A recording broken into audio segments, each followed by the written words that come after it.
छो तो नूह अलैहिस्सलाम खां अॻियां जेके बि नबी आहिनि उहे सभु नबी तकवीनी आहिनि। तकवीनी माना माण्हुनि खे अची करे सम्झायूं, पाणी हीअं पीओ, मानी हीअं पचायो, कपिड़ा हीअं ठाहियो, घर हीअं ठाहियो, हर हीअं ॾियो। इहे नबीअ सभु कुझु सेखारे विया। इनखे नबी तकवीनी चइबो आहे। नूह अलैहिस्सलाम खां अॻु में शिरक कोन हो, कुफ़ुर कोन हो। तंहिंजे करे नूह अलैहिस्सलाम जे क़ौम खां बाद में शिरक ऐं कुफ़ुर शुरू थियो आहे। उन खां बाद वारे नबियनि ते अल्लाह ताला वही नाज़िल की आहे। नूह अलैहिस्सलाम खां बाद वारा नबी तशरीही आहिनि, शरई नबी आहिनि, ऐं उन खां अॻु में जेके बि नबी आया सभु तकवीनी नबी आया।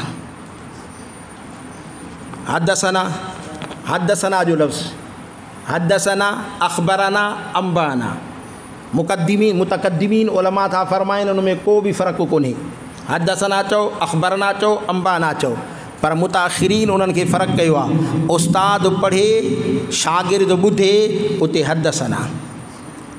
शागिर्द पढ़े, उस्ताद ॿुधे, अख़बरना। या उस्ताद पंहिंजो किताब लिखियल शागिर्द खे ॾेई ऐं उनखे इजाज़त ॾे त बाबा हाणे इन किताब मां ॾिसी तूं हदीसूं बयानु कंदव, हिते अंबाना। कॾहिं कॾहिं इन लफ़्ज़नि में तख़फ़ीफ़ बि कबी आहे। हदसना जे जाइ ते से ऐं नून ईंदो, पर तव्हां पढ़ंदव हदसना। पर इन सनद पढ़ण जे तरीक़े हुई आहे। वा बि सनदिन मुत्तसिलिन मिन्ना इला अमीरुल मोमिनीन फिल हदीस अबू अब्दुल्ला मुहम्मद बिन इस्माइल बिन इब्राहिम बिन मुगीरा बिन बरदविया अल जोफ़ी अल बुखारी। एतिरो मिलाए पोइ सनद खे मिलाए करे तव्हांखे पढ़णी पवंदी। हदसना अल हुमैदी काल हदसना सुफ़ियान काल हदसना यहया बिन सईद अल अंसारी काल अख़बरनी मोहम्मद बिन इब्राहिम अत्तैमी अन्नहु समिअ अलकमा बिन वक़ास अल्लैसी यक़ूलु समीअतु उमर बिन ख़त्ताब रज़ियल्लाहु ताला अन्हु अलल मिंबर यक़ूलु समीअतु रसूलुल्लाह सल्लल्लाहु अलैहि वसल्लम यक़ूलु इन्नमल आमालु बिन्नियात। इहा सनद पढ़ी पोइ उन खां बाद में हज़रत इब्न वक़ास थो चवे त मां ॿुधो उमर बिन ख़त्ताब रज़ियल्लाहु ताला अन्हु खां, जॾहिं त उमर फ़ारूक मिंबर रसूल ते हो, मिंबर रसूल ते बयानु थो करे इन्नमल आमालु बिन्नियात, अमलनि जो दारो मदार नियत आहे। इन हदीस के इमाम बुखारी रहमतुल्लाह अलैह, हालांकि बाब सां ज़ाहिर में उनजो को भी मुताबिकत ना है, बाब है बाबु कैफ़ कान बदुल वधी। हाणे हिते वरी हदीस है इन्नमल आमालु बिन्नियात। त इमाम बुखारी जे इन हदीस जे आणण मां मक़सद इहा है तालिब उस्ताद मुआविनीन सभु पंहिंजे इन भले अमल में नियत के सचो ऐं मुख़लिस रखिजो। नियत जेकॾहिं सही आहे त पोइ एॾो वॾो अमल बि अल्लाह वटि क़ाबिल क़बूल आहे। नंढो ई अमल हुजे पर जेकॾहिं नियत में सचाई आहे, अल्लाह जे रज़ा ख़ातिर आहे, न कि हिन ख़ातिर त मां आलिम थियां, न कि हिन ख़ातिर त मां ख़तीब थियां, न कि हिन ख़ातिर त को मूंखे मौलवी सॾियो वञे या मूंखे कारी सॾियो वञे या माण्हू मुंहिंजे आॾो ॿाहूं ॿधनि। इन एराज़े सां नाहे पढ़बो, पढ़ाइबो अल्लाह जे रज़ा ख़ातिर आहे।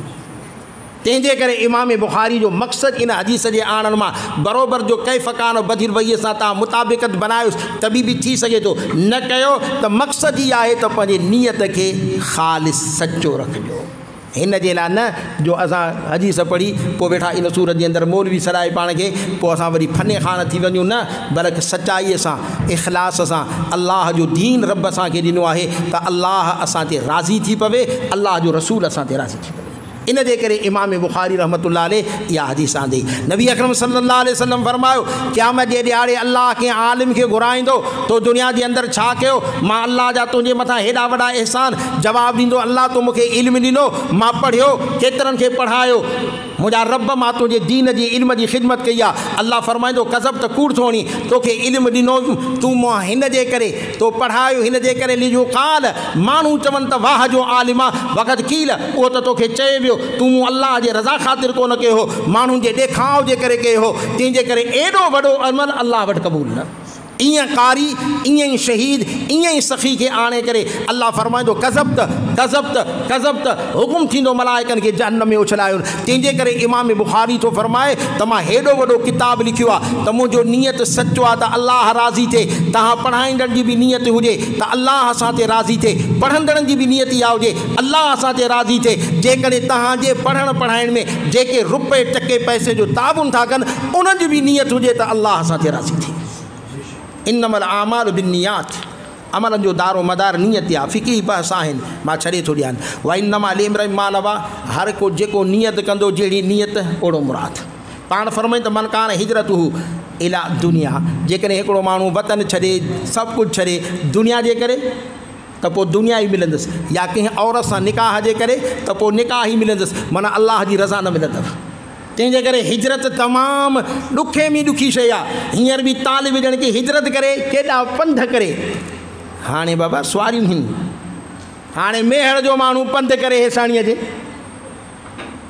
सुवारी न हुजे उतां पंधु करे हेसाणी अचे, काछे खां पंधु करे हेसाणी अचे, सेवण खां पंधु करे हेसाणी अचे, त इहा केतिरी तकलीफ़ आहे। अहिड़े उन्हारे में खली लॻाए कुल्हे में मानीअ जे लाइ अटो खणे पोइ वरी पंधु करे त तॾहिं उनखे इल्म जो क़दुरु थिए। अॼु तव्हांखे इल्मु मुफ़्त में थो मिले, किताब मुफ़्त में, मदरसे जे अंदरि ईअं सम्झो त उस्ताद मुफ़्त में, पाणी मुफ़्त में, मानी मुफ़्त में, बिजली मुफ़्त में, हर शइ मुफ़्त में, लटो कपिड़ो मुफ़्त में, सभु कुझु मुफ़्त में तव्हांखे थो मिले। हे इल्मु तव्हांखे मुफ़्त में थो मिले। कम अज़ कम पंहिंजे नियत खे मुख़लिस रखो अल्लाह जे रज़ा ख़ातिर, न त तव्हांजी इहा सॼी हिजरत जेका आहे सा कम जी न आहे। जंहिंजे करे जेको हिजरत दुनिया जे नीयत सां कंदो त दुनिया मिलंदो, जेकॾहिं कंहिं औरत सां निकाह जे लाइ त उहो निकाह मिलंदो, तो पोइ निकाह थिए या न थिए, पोइ हुनजी हिजरत जहिड़ी नियत हूंदी अहिड़े क़िस्म जो। तंहिंजे करे दुआ आहे त अल्लाह तव्हां असांजी नियत खे ख़ालिस बनाए। हिकिड़ो ई तव्हां में मुख़लिस हुजे मदरसे जे लाइ काफ़ी आहे। कंहिं किताबनि में लिखियो आहे त कंहिं शख़्स अॻे बादशाह मदरसा हलाईंदा हुआ, वक़्त जा सरदार मदरसा हलाईंदा हुआ, हाणे उहे छॾींदा विया। उहा ॻाल्हि अची करे असां मौलवियुनि जे गिचे में पई, न त असां मौलवियुनि जो कमु आहे पढ़णु पढ़ाइणु। हक़ त आहे त इहे ख़र्च ख़ुरूज वक़्त जा बादशाह कनि। पोइ बादशाह आयो मदरसे में, तलबा खां पुछा पियो करे, अबा तूं छो थो पढ़ी? चई साईं मुंहिंजो पीउ आलिम आहे, मां तंहिंजे करे पढ़ां थो। अबा तूं छो थो पढ़ी? चई त मुंहिंजो ॾाॾो आलिम आहे, मां तंहिंजे करे पढ़ां। अबा तूं छो थो पढ़ी? चई मां मुफ़्ती थियां। तूं छो थो पढ़ी? चई मां वॾो आलिम सॾिजां। तूं छो थो पढ़ी? मां वॾो ख़तीब थींदुमि। चुप करे वेही रहियो त मां हेॾो वॾो ख़र्च थो कयां त माना मुंहिंजो ख़र्च सॼायो न आहे। हिकिड़ो सादड़ो सूदड़ो कपिड़ा लटा मेरा, जॾहिं उहो तालिब गुज़रियो त उनखे सॾु कयईं, चईंदा इन खां पुछा कयां इन सादड़े खां जंहिंजा लटा कपिड़ा मेरा, ॼण की तालिब लॻे ई कोन, मुआशिरे जे अंदरि उनजी हैसियत ई कान्हे। हाणे उन खां पुछा कयां त तूं मदरसे में छा जे लाइ आहियो? उन खां अची करे पुछा कई पुट तूं मदरसे में छो थो पढ़ी? चईंसि मां इन जे करे पढ़ां थो त मुंहिंजे मथां अल्लाह राज़ी थिए, अल्लाह जे रसूल जे रज़ा जे करे पढ़ां थो, ॿियो को बि मुंहिंजो मक़सदु न आहे। हुन चयो त अल्हम्दुलिल्लाह मुंहिंजी सॼे जो सॼी महिनत कामयाबु आहे, हिकिड़ो मुख़लिस आहे त मुंहिंजे जन्नत जे लाइ काफ़ी आहे। पोइ किन चयो आहे त इहो इमाम ग़ज़ाली रहमतुल्लाह अलैह तालिब इल्म हो। तंहिंजे करे मुंहिंजा अज़ीज़ साथियो नौजवान तुलबाओ, हाणे हे हदीस जी ज़िम्मेदारी तव्हां ते रखी थी वञे, हे हदीस जो बार तव्हां ते रखियो थो वञे। वल युबल्लिगु शाहिदुल ग़ाइब, उस्ताद पंहिंजे कुल्हनि खां लाहे तव्हांजे कुल्हनि ते रखियो थो। पछाड़ी में तव्हांखे पटको ॿधाईंदासीं, पोइ वरी इहा हदीस तव्हांजे हवाले थींदी। हाणे तव्हांजे अमल, तव्हांजे किरदार, तव्हांजे गुफ़्तार खे उहा नज़र सां जीअं इमाम बुख़ारी हो इन नक्शे क़दम ते हलो। इमाम बुख़ारी ट्यूशन न पढ़ायो, इन्हनि ट्यूशन न पढ़ाइण जे करे इमाम बुख़ारी खे मुल्क निकाली मिलियो, ऐं अॼोको तालिब सॼो ॾींहुं वरी ट्यूशन वेठो पढ़ाए। अॼोको तालिब सॼो ॾींहुं पैसनि ते धिका वेठो खाए। अज़म कयो, इरादो कयो, ट्यूशन नाहिनि पढ़ाइणा, अल्लाह जो दीन बुख सुख ते पढ़ाइणो आहे। अल्लाह पोइ तव्हांखे उन मर्तबे ते पहुचाईंदो जंहिं मर्तबे ते अल्लाह वक़्त जे इमाम बुख़ारी खे पहुचायो। आख़िर दावाना अल्हम्दुलिल्लाह। अञा काफ़ी कुझु ॻाल्हियूं आहिनि, पर हाणे इहो मुख़्तसरन मां हिते पंहिंजे कलाम खे बस थो कयां। मां साईं मौलाना हबीबुर रहमान साहिब खे, जेको असांजा नाइब अमीर पूरे ज़िले जा बि आहिनि ऐं बुज़ुर्गानी दीन बि आहिनि, अर्ज़ु था कयूं उनखे त हिन तुलबा जे लाइ, जमात जे लाइ, मदरसे जे लाइ दुआ फ़रमाइनि।